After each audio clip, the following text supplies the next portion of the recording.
They laughed when she walked on stage. Then she shattered Harvard's debate tournament. Welcome to Tales by Orion. Let's uncover what really happened. The hallowed halls of Harvard University, a place where legacies were forged and futures were written in stone, felt more like a cage to Maya Rodriguez. She was a ghost in this grand cathedral of knowledge, a first-generation scholarship student from small, forgotten town in the heart of Texas, a world away from the polished confidence and effortless privilege that permeated every brick and ivy-covered wall. Her days were a study in quiet endurance, her life a constant, precarious balancing act between rigorous academic demands and the gnawing weight of her family's expectations. Her parents, who had sacrificed everything to give her this chance, saw Harvard not just as an education, but as an escape, a golden ticket out of a life of hardship. The pressure was immense, a physical weight on her shoulders that made it hard to breathe. Her sanctuary was the debate team, a place where ideas were weapons and words were swords. She loved the intellectual rigor, the thrill of constructing an argument, the quiet satisfaction of finding the perfect piece of evidence. But even here, she felt like an outsider. The Harvard debate team, a dynasty of champions, was ruled by a different kind of monarchy. Their sovereign was Charles Worthington III, a man whose name was as starched and pressed as his custom-tailored suits. He was the team captain, a scion of old money and East Coast power, a man who moved through the world with an unshakable belief in his own superiority. His queen was Amelia, a brilliant but ice-cold debater whose wit was as sharp and cutting as a shard of glass. Together, they cultivated an atmosphere of ruthless competition and intellectual snobbery, a closed circle where outsiders, especially those without the right pedigree, were tolerated but never truly accepted. Maya, with her soft, lilting accent and her quiet, unassuming demeanor, was a constant source of their condescending amusement. They saw her not as a peer, but as a diversity case, a box checked by the admissions committee. They would listen to her arguments and practice rounds with feigned patience, then dismantle them with a casual, dismissive cruelty. A very passionate argument, Maya, Charles would say, his voice dripping with condescending praise, but perhaps a bit too folksy for this level of discourse. We deal in logic here, not campfire stories. Amelia would be even more direct, her critiques sharp and personal. Your evidence is weak, your structure is flawed, and your delivery lacks the requisite authority. She'd state, her voice devoid of emotion, her words designed to inflict maximum damage. The rest of the team, caught in the gravitational pull of Charles and Amelia's power, would either join in the subtle mockery or look away, their silence a form of complicity. Maya felt a constant, gnawing sense of inadequacy. She began to doubt herself, to question her own intelligence. The passion she had once felt for debate was being slowly, systematically extinguished by their relentless negativity. Her secret weapon, the thing that set her apart, was her deep, personal connection to the issues. Unlike Charles and Amelia, who treated debate as a sterile, intellectual game, Maya saw it as a battle for real-world justice. She debated with her heart, with a fierce, burning empathy for the marginalized and the forgotten, a perspective born from her own lived experience. But in the hallowed, rarefied air of Harvard, her passion was seen as a weakness, her empathy as a lack of intellectual rigor. The annual Crimson Clash debate tournament, a prestigious event that drew teams from across the Ivy League, was approaching.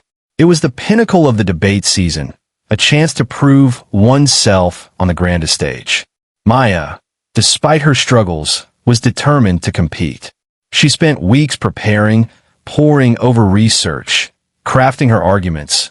Her small dorm room transformed into a war room of books and note cards. But Charles and Amelia had other plans. In the final team meeting before the tournament, Charles made the announcement, his voice smooth and authoritative. The final roster for the Crimson Clash is as follows, he declared, his gaze sweeping over the team. He listed the names, a predictable lineup of his closest allies and the team's most polished speakers. Maya's name was not on the list. A cold, sick feeling washed over her. She had been cut. "Charles," she began, her voice trembling slightly, I thought I was on the list. I've been preparing." Charles looked at her with a look of feigned surprise. "Oh, Maya, I'm so sorry. There must have been a misunderstanding. We had to make some tough choices, and we decided to go with the most experienced, the most polished debaters. It's about putting the best face forward for Harvard, you see. I'm sure you understand." The words were a carefully crafted, devastating blow. Polished, best face forward. It was a clear, unambiguous message. You are not good enough. You do not belong. Amelia added the final, killing stroke.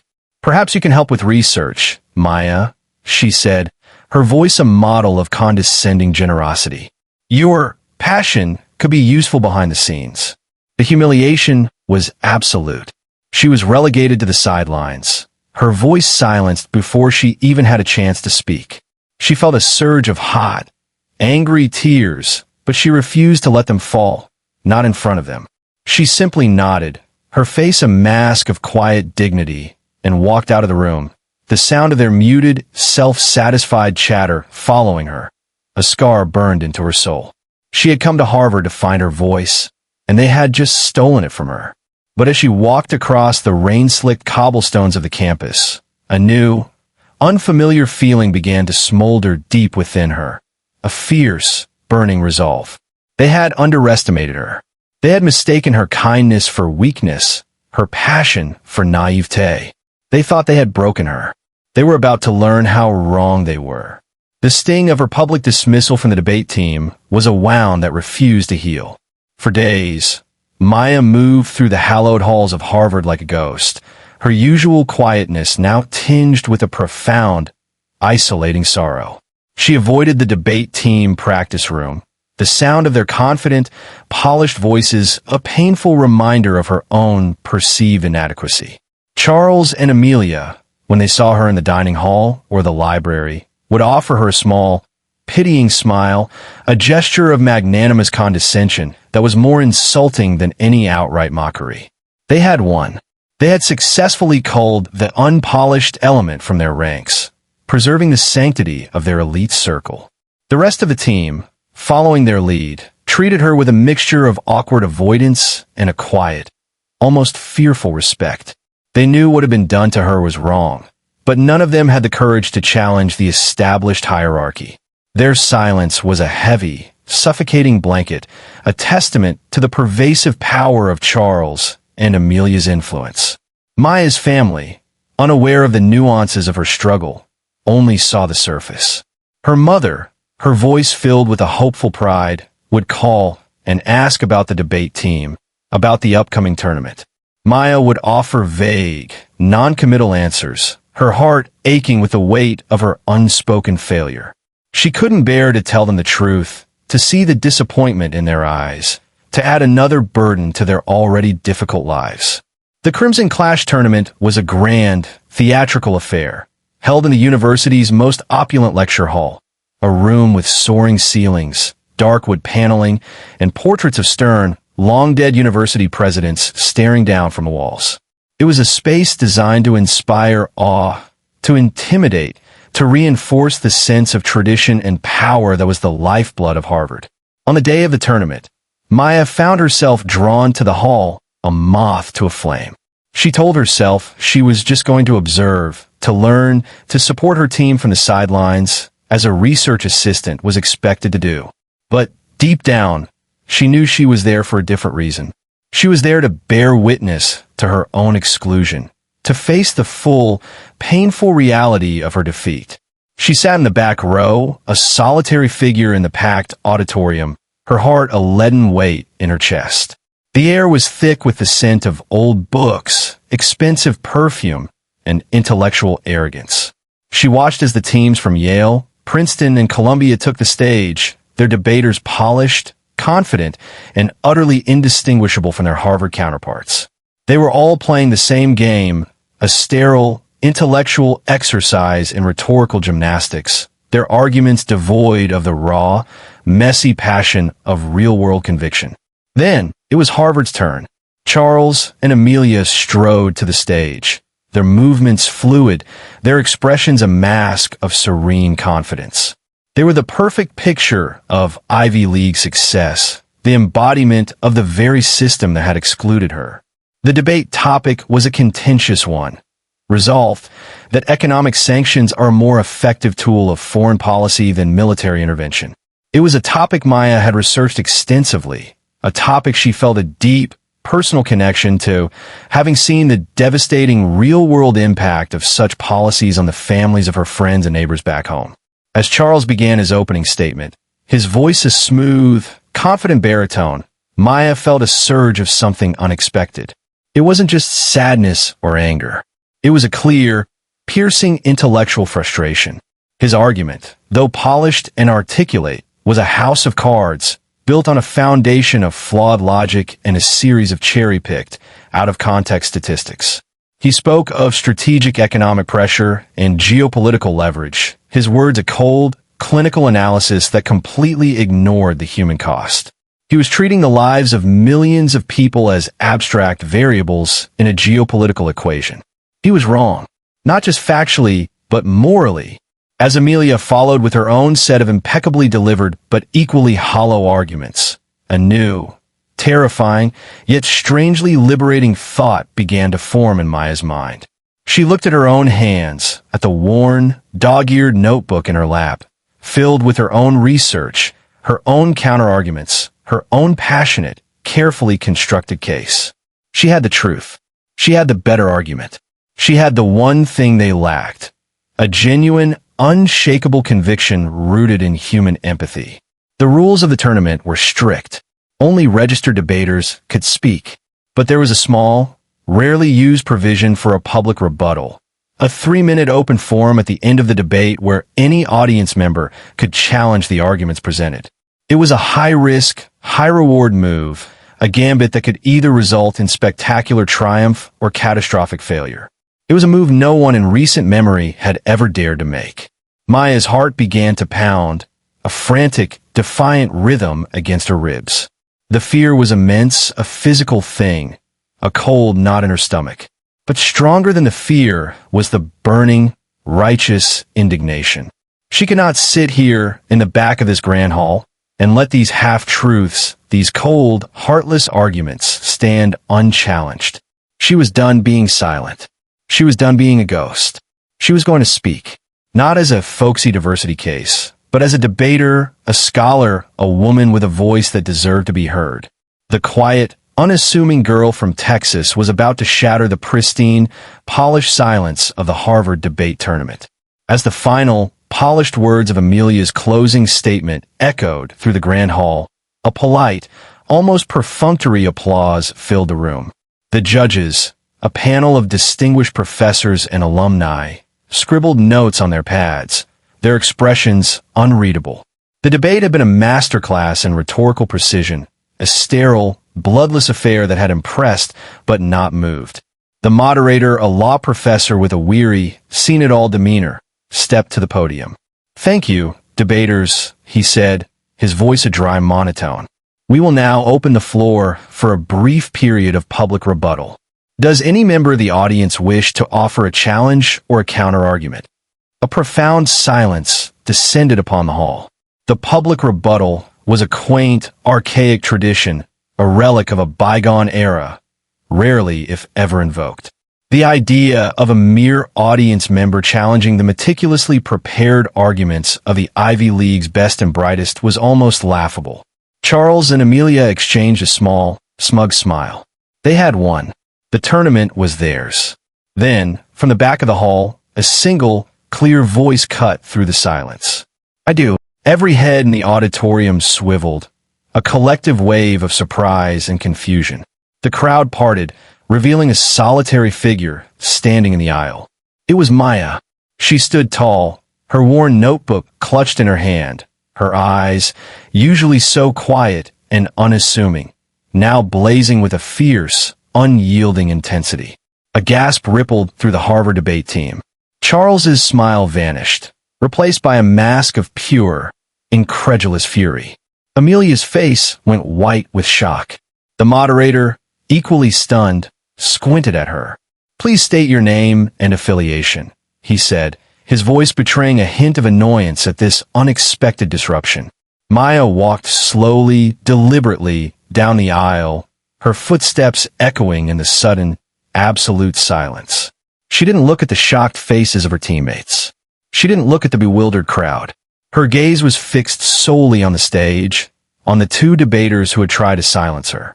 "My name is Maya Rodriguez," she said, her voice clear and steady, her accent, once a source of their mockery, now imbued with a quiet, undeniable power. "I'm a student at this university, and I would like to offer a rebuttal." Charles, his composure shattering, stood up abruptly. "Objection. She is not a registered debater. She was cut from the team. This is a violation of the rules." The moderator looked at Charles, then at Maya, a flicker of something akin to interest in his weary eyes. "The rules allow for public rebuttal from any audience member, Mr. Worthington," he stated, his voice now holding a new, authoritative edge. "Ms. Rodriguez has the floor. You have 3 minutes." Maya reached the front of the hall and stepped onto the stage, not as a research assistant, not as a diversity case, but as a debater in her own right. She didn't go to the podium.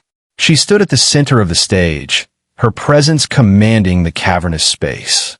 She didn't have notes, only her own unshakable conviction. She looked directly at the judges, then at Charles and Amelia, her gaze unflinching. "The arguments you have heard today," she began, her voice ringing with a passion that was a stark contrast to the cold, clinical tone of the preceding debate, "have been articulate, polished, and profoundly, dangerously wrong." A murmur of surprise went through the crowd. "You have spoken of economic sanctions as a sterile, surgical tool of foreign policy, a matter of ledgers and geopolitical leverage. You have presented charts and graphs, but you have ignored the one thing that truly matters, the human cost." Her voice grew stronger, more powerful, infused with the raw emotion of her own lived experience. "I come from a place where the strategic economic pressure you speak of is not a theory, but a daily, grinding reality. It is the empty shelves in the grocery store. It is the life-saving medicine that never arrives. It is the small family farm that withers and dies because it can no longer afford to buy seed. You speak of isolating rogue regimes, but what you're truly doing is isolating mothers from their children, doctors from their patients, farmers from their land." She was no longer just a debater. She was a witness, a storyteller, her words painting a vivid, heartbreaking picture of the real-world consequences of their abstract theories. The crowd was captivated, their attention absolute. Charles and Amelia stared, utterly speechless, their carefully constructed arguments crumbling under the weight of her raw, undeniable truth. The quiet girl from Texas had just set the stage on fire. Maya's voice, a force of nature unleashed, filled the grand hall, each word a hammer blow against the hollow, polished arguments of her opponents. She was not just speaking, she was testifying, her voice a conduit for the silent suffering of millions, a powerful, resonant alto that commanded attention and demanded empathy. "You have cited statistics," she continued, her gaze sweeping over the judges, then locking onto Charles and Amelia. "But have you considered the stories behind those numbers? Have you considered the story of a child who dies from a preventable disease because a sanction prevents the import of a simple antibiotic? Have you considered the story of a teacher who can no longer afford to feed her own family because her currency has been rendered worthless? These are not acceptable collateral damage in a geopolitical chess game. These are human lives, and they matter." She took a step forward, her presence on the stage growing with every word. She was no longer the shy, quiet girl from the back of the classroom. She was a warrior, a champion for the voiceless, her passion a palpable, living thing in the room. The judges, who had been listening with a detached, professional air, were now leaning forward, their pens still, their faces etched with a new, profound interest. The professors, the alumni, the students, they were all held in a spellbound trance, their own preconceived notions shattering under the force of her moral clarity. She then pivoted, her argument shifting from emotional appeal to a devastating, surgical dismantling of their logic. And even on your own terms, she declared, her voice now sharp and analytical, your argument fails. You claim sanctions are a more effective, less violent alternative to military intervention. But you ignore the slow, grinding violence of starvation, of disease, of a society collapsing from within. You ignore the fact that sanctions often entrench the very regimes they are meant to destabilize, allowing dictators to rally their people against a common, foreign enemy, while the innocent suffer the consequences. Your surgical tool is a blunt instrument, one that crushes the powerless while leaving the powerful untouched. She didn't need notes. The facts, the evidence, the counter-arguments were all etched into her memory, woven into the very fabric of her being.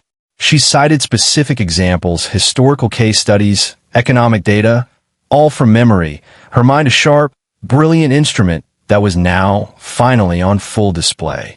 Charles and Amelia could only watch, their faces a mixture of horror, disbelief, and a dawning, humiliating respect. She was not just out-debating them. She was outclassing them, using their own tools of logic and evidence against them with a skill and a passion they could not match. She was exposing the hollowness of their education, the moral bankruptcy of an intellectualism that was divorced from human consequence. The 3 minutes, which had seemed like an eternity when she first took the stage, were now a blur of powerful, undeniable truth. As she delivered her final, ringing conclusion, her voice filled the hall, a powerful crescendo of intellectual rigor and moral conviction. The question is not whether sanctions are more or less violent than military intervention, she stated, her voice dropping to a quiet, powerful intensity. The question is whether we, as a nation, as a people, as human beings, are willing to sacrifice the lives of the innocent for the sake of a flawed, often counterproductive, and morally bankrupt policy. The answer, I submit, must be a resounding, unequivocal no. She stood there, her chest heaving, the last word hanging in the profound, absolute silence. For a long, breathless moment, no one moved. No one spoke. The entire hall seemed to be suspended in a state of collective shock and revelation. Then, from the back of the hall, a single sound. A pair of hands, clapping slowly, deliberately. It was the moderator, the weary law professor. He was on his feet, his face, for the first time that day, alight with a genuine, unfeigned admiration. His solitary applause was a catalyst. A student stood, then another. The judges, breaking with all precedent, rose to their feet. And then the entire auditorium erupted, not in polite applause, but in a thunderous, roaring standing ovation, a wave of sound that was a catharsis, a celebration, a recognition of a truth that had been spoken with a courage and a clarity that was undeniable. Charles and Amelia sat frozen in their chairs, the sound of the applause washing over them like a tidal wave, drowning them in the public wreckage of their own intellectual and moral defeat. The quiet girl they had dismissed, the folksy diversity case, had just shattered the Harvard debate tournament, and in doing so, had redefined the very meaning of a powerful voice. The standing ovation, a rare and profound tribute in the formal, restrained world of Ivy League debate, continued for what felt like an eternity. Maya stood on the stage, the roar of the crowd, a wave of validation, so powerful it almost brought her to her knees. The fear, the self-doubt, the years of feeling like an outsider, it all seemed to dissolve in the overwhelming warmth of their genuine, heartfelt approval. She looked out at the sea of faces and saw not judgment, but respect, admiration, and a shared, profound understanding. The judges, still on their feet, conferred briefly, their faces a mixture of awe and excitement. The moderator, his face beaming, took the microphone. "Ladies and gentlemen," he announced, his voice ringing with a newfound energy, "in an unprecedented decision, the judges have unanimously agreed to award a special commendation for excellence in rebuttal and moral clarity to Ms. Maya Rodriguez." The announcement was met with another roar of approval. Charles and Amelia, still seated, their faces pale with shock and humiliation, looked like statues in a crumbling museum, relics of a bygone era of intellectual arrogance. Their carefully constructed world, their kingdom of condescension, had been utterly and spectacularly dismantled. After the tournament, Maya was mobbed. Students, professors, even some of the judges crowded around her, eager to shake her hand, to congratulate her, to tell her how her words had moved them. She was no longer a ghost in the hallowed halls of Harvard. She was a force, a voice that had spoken a truth so powerful it could not be ignored. A prominent human rights lawyer, who had been in the audience, handed her his card, his eyes filled with a sincere admiration. "Young lady," he said, "your voice is needed in this world. When you graduate, call me. We have work to do." Charles and Amelia, in the aftermath, faced a swift and decisive reckoning. Their public defeat, coupled with the growing whispers of their bullying and exclusionary tactics, led to a full-scale review of the debate team's culture. Charles was stripped of his captaincy, his leadership exposed as a hollow, toxic facade. Amelia, her reputation as a brilliant but ruthless debater now tainted by her own public intellectual failure, found herself ostracized, her sharp wit no longer a source of admiration, but of fear and resentment. They had built their power on the suppression of other voices, and now they were being silenced by the very system they had so arrogantly controlled. Maya, in a surprising turn of events, was offered the captaincy of the debate team. The team members, their eyes now open to the true meaning of a powerful argument, overwhelmingly voted her in, eager to be led by someone with her integrity, her passion, and her undeniable skill. She accepted, not out of a desire for power, but out of a deep sense of responsibility.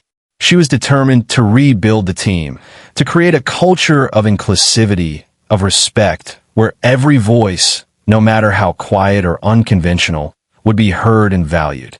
She transformed the team from a cutthroat, exclusive club into a collaborative, supportive community, a place where debaters learned not just to win arguments, but to understand the profound, real-world impact of their words. Her story, the story of the quiet scholarship student who had shattered the Harvard debate tournament, became a campus legend, a powerful, inspiring tale of an underdog who had found her voice and, in doing so, had changed the very culture of an institution. She had proven that true authority comes not from pedigree or privilege, but from the unshakable power of a conviction rooted in truth and empathy. She had come to Harvard to find her voice, and she had discovered something far more profound. She had become the voice of a new generation, a generation that valued not just intellectual rigor, but moral courage, a generation that understood that the most powerful arguments are not the ones that win debates, but the ones that change the world. The narrator's voice comes in, full of warmth and inspiration.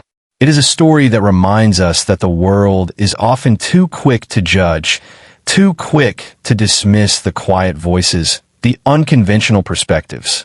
But it is often in those very voices, the ones that speak from the heart, that the most profound truths are found. Maya Rodriguez, a young woman who was told she was not polished enough, not authoritative enough, proved that the most powerful authority is the authority of a lived, authentic experience. Her journey is a testament to the fact that courage is not the absence of fear, but the willingness to speak your truth, even when your voice shakes. And in her single courageous act of taking the stage, she did not just win an argument. She started a conversation, she shattered a system, and she reminded us all that the most powerful voice is the one that speaks for justice, for empathy, for the shared, undeniable truth of our common humanity.